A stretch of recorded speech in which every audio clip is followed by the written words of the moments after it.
Hello everyone and welcome back to my channel. Hi guys. In today's video, we are going to be doing a little baking plus a Q&A.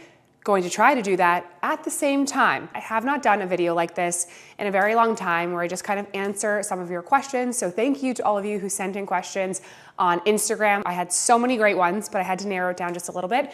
But in today's video, we are going to be baking a beautiful and also healthy fudgy brownie. I will link the original creator below, but I saw this recipe and I was like, it looks so good. And sweet potato is one of the main ingredients. And I was like, wait, I haven't done a recipe like that before. So I'm very curious to try it. And a fudgy brownie on a crisp fall day just sounds like a very good idea. So let's answer some questions and let's bake these brownies. Okay, so a lot of these questions are around health, wellness, beauty, fitness, all things that I absolutely love to talk about. So the first question that I see here is, how did you build muscle tone and feel good in your body after your second baby? While I'm answering this question, I'm going to mash this boiled sweet potato that I cooked last night, and I'm going to put this into the bowl. Also, while I'm putting this into this bowl, I'm peeling off the skin. I've always been a very fit and healthy person, but I would say that I zeroed in on things a lot more after I had Oliver. When I say zeroed in, I always ate healthy and I always worked out.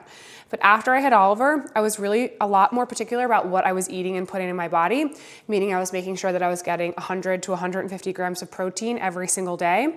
And I was making sure that I was lifting weights as heavy as I could. I have to say that like patience was a key part of this too, because I didn't really feel like myself and feel like quote unquote in shape again until really like the 2-year mark I was truly fitting into like my pre-pregnancy clothes, which felt great. And I was like, wow, that really did take a full 2 years. But I like started to see changes, obviously. Probably not though until like the 10, 11 month mark postpartum, I really started to see a difference. So long story short, or short story long, I should say, consistency, making sure that I got enough protein, making sure that I was lifting weights, having a trainer obviously helped a ton. I work out with Elise, who's been on the channel before. I was just a lot more thoughtful about food. Also, like, not just about eating healthy, but making sure that I was getting enough carbs as well for like my body composition and what I wanted to achieve. So that's how I did it. That was a very long answer, but that is my answer. Why is the baby stage not your favorite? The baby stage, the infant stage, is not my favorite. I think that if I have a third, I will be better able to appreciate that phase, but there's not a lot going on in that phase. There's especially the newborn phase, like they're not talking, they're not really reacting to you.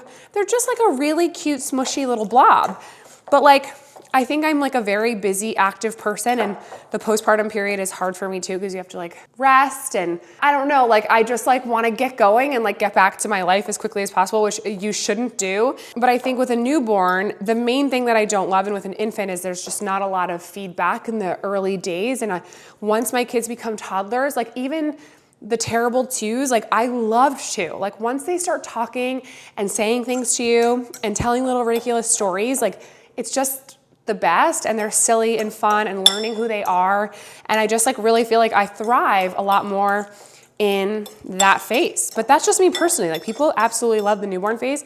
And if I have a third baby, I hope that I'll be able to better appreciate it. But I just love the action and funniness of toddlers. Okay, I just added 2 eggs into this sweet potato mix, and I'm continuing to mix that up. Somebody asked me, how do you deal with mood swings with pregnancy and postpartum? And I laughed when I read that question because I don't really think it's me who has to deal with it, it's the people around me, and by that I mean Kyle. Luckily, he is a patient man and knows me very, very, very well. For me, it's just a part of the journey. I am just a more sensitive and moody person. And I think it's just really important when you're pregnant generally and postpartum, you just have less time and less energy. And I just have less emotional, social bandwidth, I guess. So just make sure that when you are exerting and when you are being social, you're around people that you really, really love and people who know you. That to me is like the biggest piece of advice. Like keep your circle small, stay with the people that you love, who love you, who know you well, and ride the wave.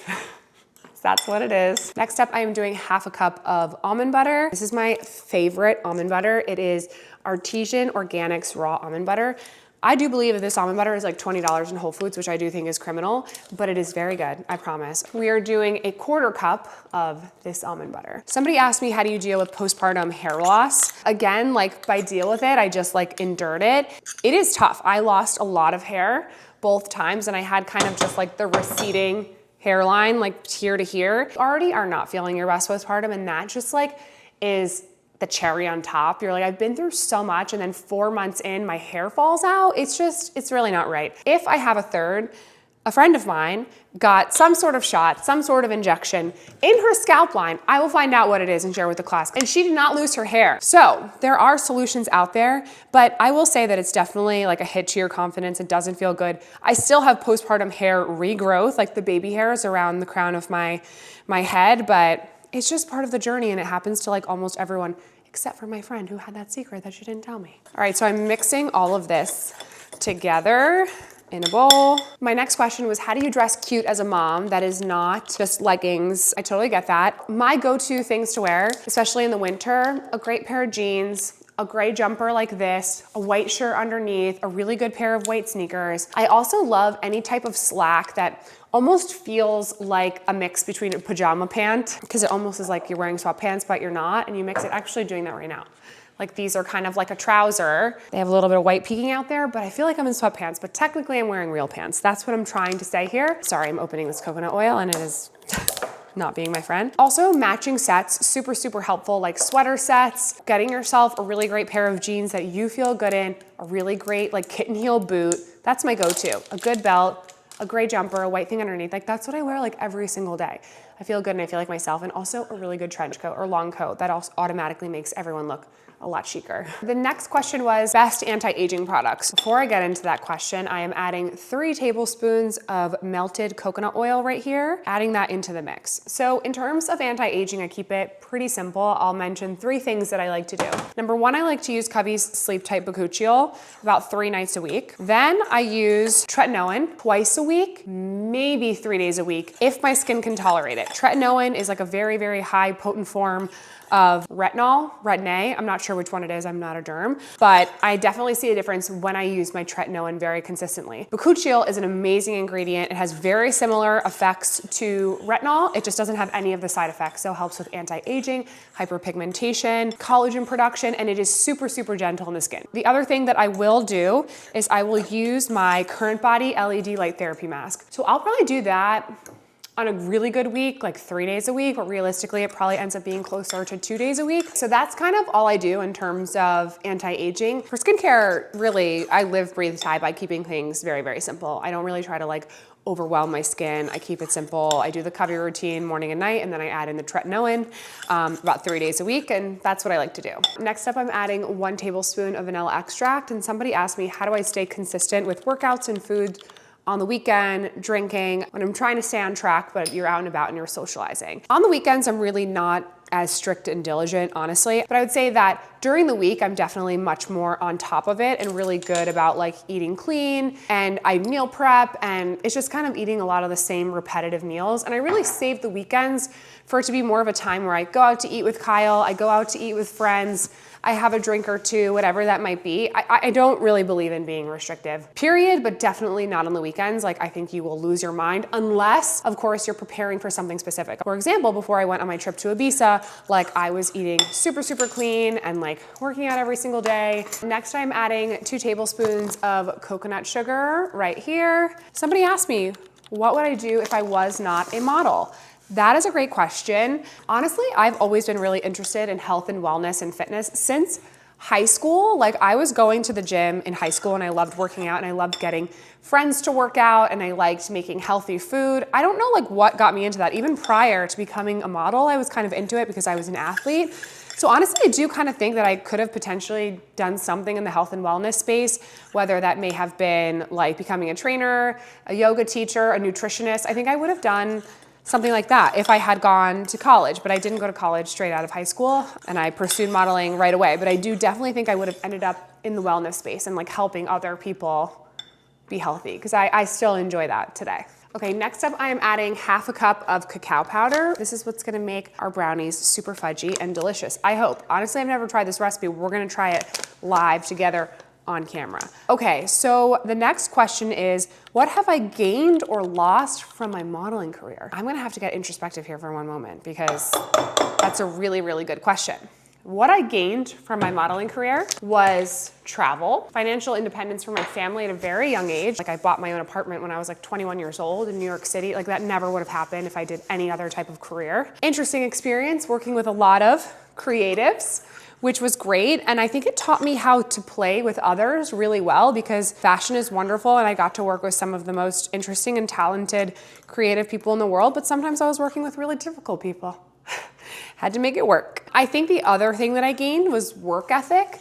I started modeling when I was 17 years old, and it's funny because being 17-year-old as a model, when you walk on set, that's not really something new or crazy. Like, you are treated like an adult at a very young age. I think there's pros and cons to that, but I took my modeling career very, very seriously.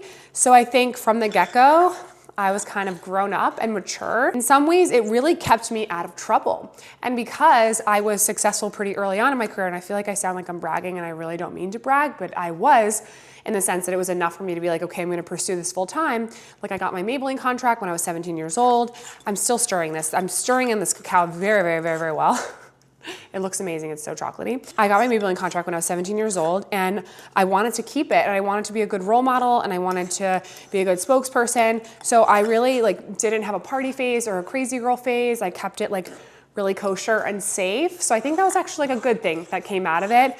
And I think it's very much the opposite for some other people maybe. Next up, I'm doing half a teaspoon of baking soda. Now I'm going to answer, what do I think that I lost? You know, I started modeling when I was young, and my friends were still, I'm also adding a little bit of salt right here. My friends were going to college and having that traditional experience, and I was working and traveling, and they were partying in frat basements, and I wanted to be doing that too. So I feel like in a way I kind of lost that late teenhood and kind of free-spiritedness, and obviously the traditional college and education experience. So that's one thing that I think that I lost. One kind of weird thing that I lost was I kind of disassociated from my body at one period in a way. In a way, it almost didn't feel like my own for a time. I was so used to getting naked in front of people all the time that I just got really, really used to being naked in front of people all the time, and I had no humility. Is that the word? I feel like I kind of lost this humility, and it is good to have that in a sense as a model, but I think there did come a point, especially after having children, where I felt I became a little bit more aware and conservative, that I didn't want strangers seeing me naked all the time. Probably as a regular person, you're obviously, but when you're doing it every single day, you just lose the sensitivity. So I lost that at one point, but don't worry, I got it back. So next up, I am adding 1/3 of a cup of oat flour, and I'm mixing all that together. Do I prefer high fashion or commercial? There is something that strokes the ego about doing high fashion, right? Because it's very exclusive and not everyone can be in the club. So when you do get to do a really great high fashion thing, like walk a runway or be on the cover of a Vogue, there is something that's amazing about that. I definitely more so dominated, that's such a strong word. I would say that I more so thrived in the commercial space as a model, because everyone is a lot nicer. I always enjoyed it. It wasn't so much of an issue in terms of the clothes, fitting into the clothes. And honestly, because it makes you money. People don't realize when you're doing high fashion work, you really don't get paid much for that. It's shocking. You would be shocked how little these brands pay, if at all, to walk down a runway or even to be in an ad. For a long time, managers and agents would say you can't do the Targets or the catalogs or the Land's Ends because that's cheesy or it's not high fashion.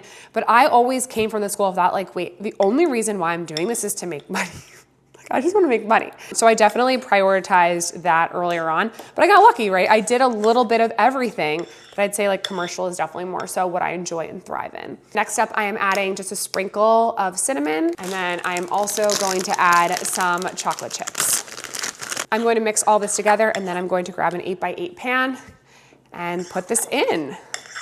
It looks so good. That looks so fudgy. Kyle, if he was here, would be so into these. He's gonna be so mad. I'm gonna send him a picture. All right, so here is my 8x8 pan. I'm going to spray this with a little bit of baking spray, but you can also use parchment paper. I would have preferred to do that because it's an easier cleanup, but I don't have any. And then I'm going to pour this stunning brownie batter into here. Somebody asked me, what was it like working with Sports Illustrated? The first time that I did Sports Illustrated, and I've shared this story before on TikTok, that was the first time I'd ever worn a G-string or a thong bikini before. So needless to say, it was a bit jarring. I was just kind of and I was young too. So I remember just being oh my God, my whole butt is out. And by the way, it was. So I was alarmed by that. But Being on that set is wonderful. One thing that I will say about Sports Illustrated is they are amazing about curating like such a celebratory team. So photographer, hair, makeup, the stylists, editors, like are truly people and creatives who love women. And in our industry, that is not a given. You can work with a lot of people who their sole job is to make a woman or you, the model, look good, and they can kind of hate you at the same time. It's really confusing and weird, but it's a thing. So what I love about Sports Illustrated is they love women and they celebrate women, and I will forever be behind that. And they celebrated me and my body at a time where, you know, I was always a curvier model, and it wasn't even like a question. Like they were just like, we love you and your personality and who you are, and you're gonna wear a swimsuit. Like that's not even the point of this. So that is something that I really, really love about them. On top, I'm gonna add a little bit more salt and more chocolate chips. Perfect, okay.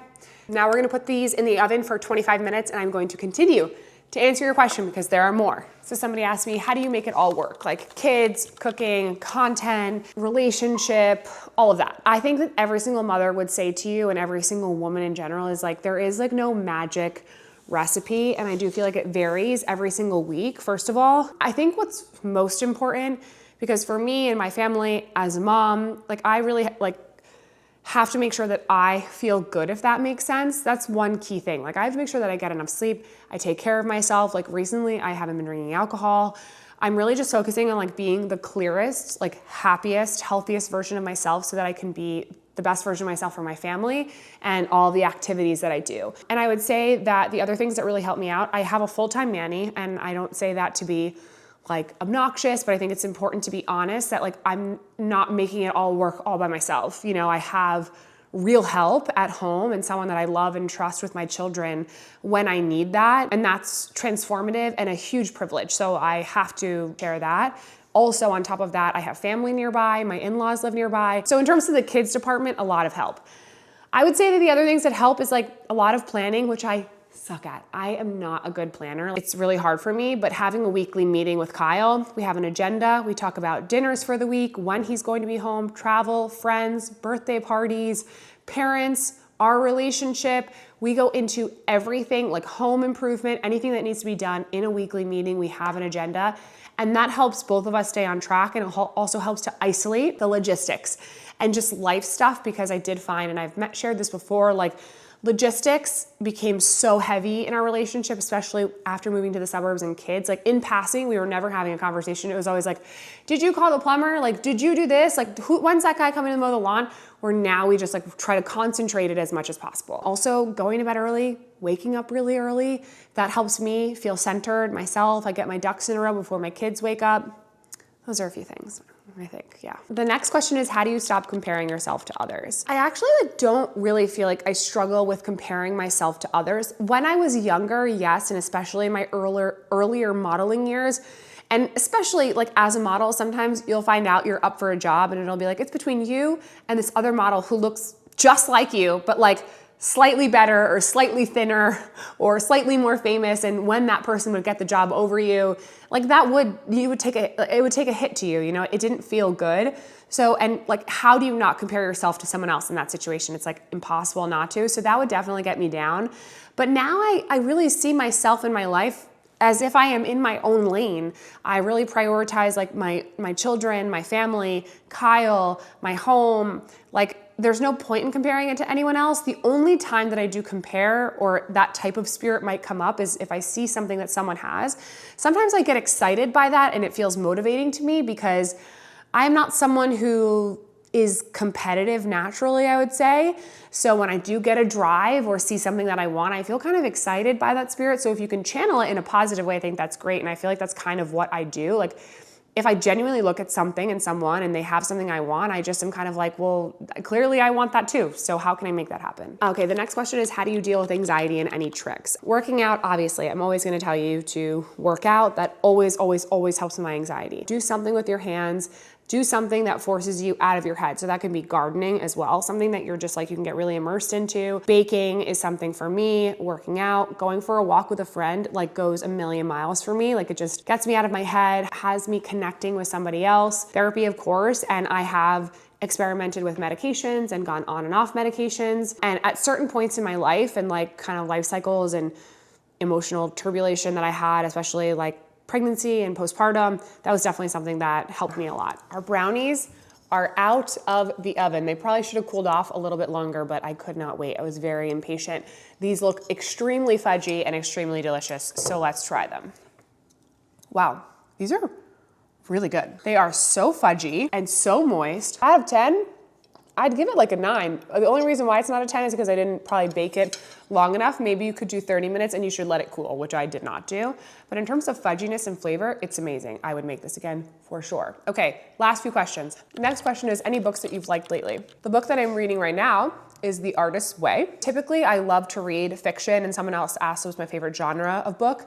I love fiction, I love romance, and specifically apocalyptic romance, which is super niche, but it's like my favorite. But lately I've been in the mood to read like nonfiction and different stuff, and I started The Artist's Way, and I've really been enjoying it so far. It's like kind of an easy read and a different way of framing things, and I do consider myself a creative in a way. So I'm really enjoying it. I would recommend it. That's what I'm doing right now. Next question was the best vacation that I've ever taken and why. I would say the best vacation I've ever done was my honeymoon with my husband, Kyle. We went to Botswana for a safari, and it was so fun, and just 2 weeks really with like no Wi-Fi and just being totally disconnected and being in nature. And it was just obviously amazing to see all of the animals. That was definitely like my favorite vacation that we've ever done. I hope that you enjoyed this video. I liked baking and chatting with you. Sorry if any of it seemed a little bit rambling, and the multitasking, you know, it was a little bit of a challenge for me, but we got there. These brownies were incredible. I would definitely make them again, so definitely give them a try at home. We'll put the recipe below. Let me know in the comment section below what other types of videos you would like to see from me, and I will see you guys next time. Bye.